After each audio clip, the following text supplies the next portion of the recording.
Hello, everybody. This is Natalie Eden from Own My Health, and today I'm going to be talking to you about focus and what that means in this very distracted world that we live in. So I first want to talk about a very important component of our brain that I am simply going to call, and that you need to remember, as being RAS. RAS stands for Reticular Activating System. It's actually a small component of your brain that I want you just to think about as being almost like a pilot light, almost like the pilot light in your stove or the pilot light in your fireplace or the pilot light in your furnace. And it's the light that keeps things going. In our brain, the Reticular Activating System is our focus center. It is the center of your brain that allows you to focus on the things that you want to focus on and removes the peripheral distractions. Almost if you were thinking about putting blinders on a horse or and getting them to remove all of the peripheral distractions and just getting them to look forward to where they need to go. So that is what RAS is. The Reticular Activating System in your brain is a very special component that when used in the right way can get you to be completely oriented towards the goals that you've created for yourself. So I also like to use the metaphor of the lighthouse. So if we're just going to use that as well, of being able to shine the beam of light in a dark place for boats to be able to know where to orient themselves, and then basically you can't see anything else. And so I think with all things, I really believe there's a balance. With the Reticular Activating System, there is a good and there's a bad to that. Just like everything in the universe is that there's a yin yang, there's a good bad, there's an evil good. So we have to make sure that we balance what we do with the Reticular Activating System. And so one of the things that's really interesting about it is that we do have the ability to have non-focus. So non-focus is the ability for us to remove distractions, the noise that we're bombarded with from the minute that we wake up in the morning. Most people, when they get up, will actually reach for their cell phone, and the first thing they're actually going to do is check their email and their social media feeds and try to figure out what is the lay of the land. It's almost remembering who they are through their social media connections and through all of the other digital components that make up their life. Those are really, and also news feeds, being able to hear the latest news. I was actually just watching the news yesterday, which I don't often do, and was reminded about why I don't do that. And the reason is all I heard about was negativity. So for me, that is a core component of information just flooding into my life. It's almost like being bombarded or creating a lighthouse and flooding out the entire space. And so you have no idea where to focus your attention. There's almost like an overwhelm, not being able to know where to put your limited energy. The brain only has a certain amount of power. And when you dilute it and you expand it, you can't see very far, and you're not going to reach your destination. So the piece around the non-focus, it's actually a really important component of the Reticular Activating System, or your RAS, or your lighthouse, to be able to define what you need to look at, to be aware of, to be perceptive of. And that is actually because if we don't curate that and we carefully orient the things that we need to be seeing, is again, we will lose our bearings, and we will lose our path.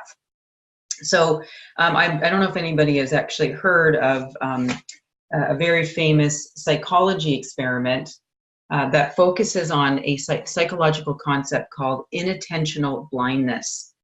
It is actually a built-in system in our RAS systems, or Reticular Activating System, to remove distractions. And so the psychology experiment actually had a group of people, all in white t-shirts, passing a ball.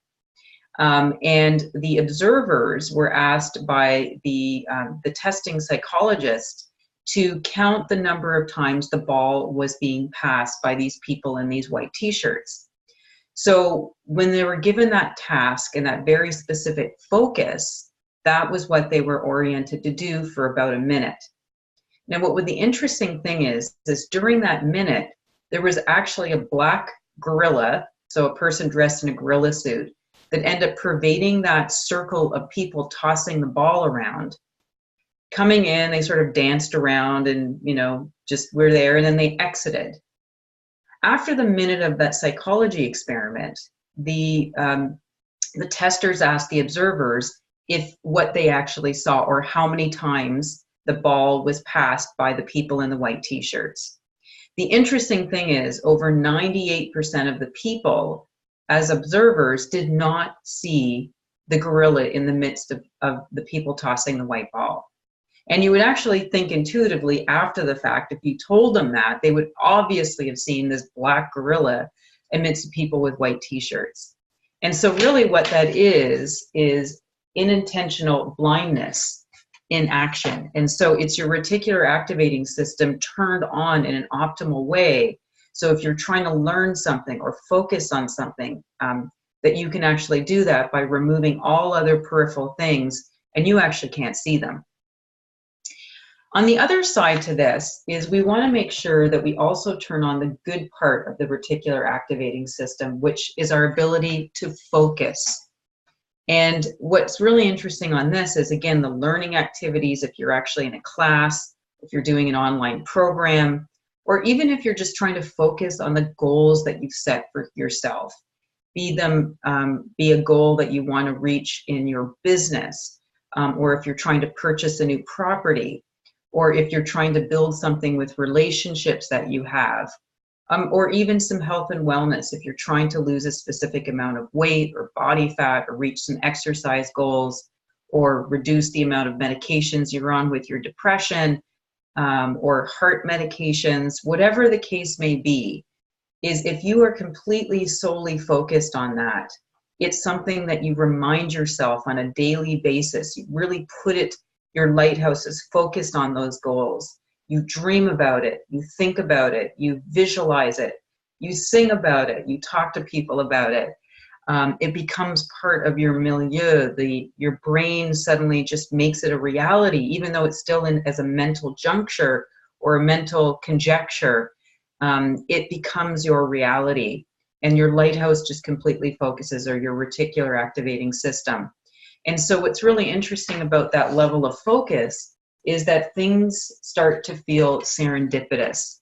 I don't know if anybody's ever done that before, where you bought a new car, or anything for that matter, and then suddenly you notice that everybody else has that car. You start to see that that car is on the street corners or turning the corner or on the highways.